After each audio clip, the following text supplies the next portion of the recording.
सबगोटे प्रणाम करै छी। हम गीता मलिक। आइ हम एकटा समदाउन गीत लऽ कऽ अयलहुँ हेँ। सबगोटे सुनियौ, सबगोटे लाइक कमेंट कऽ देबै, सबगोटे सब्सक्राइब तऽ करिते छी। जे सब नहि केने हैब से सब सब्सक्राइब जरूर कऽ देबै। कथी बीनू सुना भेल अमर अमलिया, अमर अमलिया। कथी बीनू सुना अमगत, कथी बीनू सुना भेल बाबा के हवेलिया, बाबा के हवेलिया। कोने तपस्या ने जाय, कोने तपस्या ने जाय।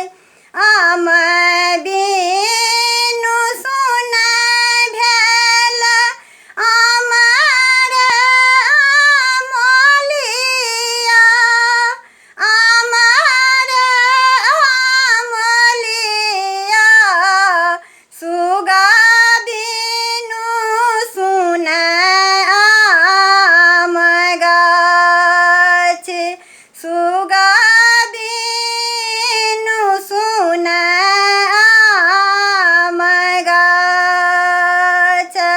धिया बीनू सुना भेल बाबा के हवेलिया, बाबा के हवेलिया। पिया नीर मैया ने जाय, पिया नीर मैया ने जाय। एक कोस गेली सीता, दुई कोस गेली, दुई कोस गेली। तेसरे में फाटल कुहेस, तेसरे में फाटल कुहेस। झाँप उठाए नगर दिशा ताकल,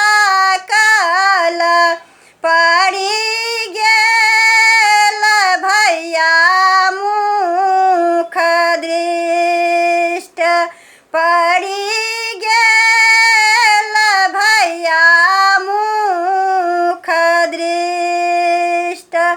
कतेक दूर छुटलै भैया बाबा के नगरिया, कते दूर छै पिया राज, कते दूर छै पिया राज। दुई कोस छुटलौ बहिन बाबा के नगरिया,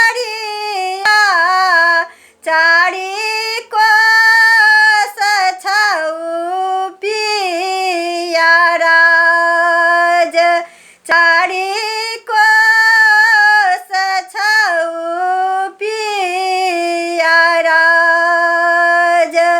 भनहि विद्यापति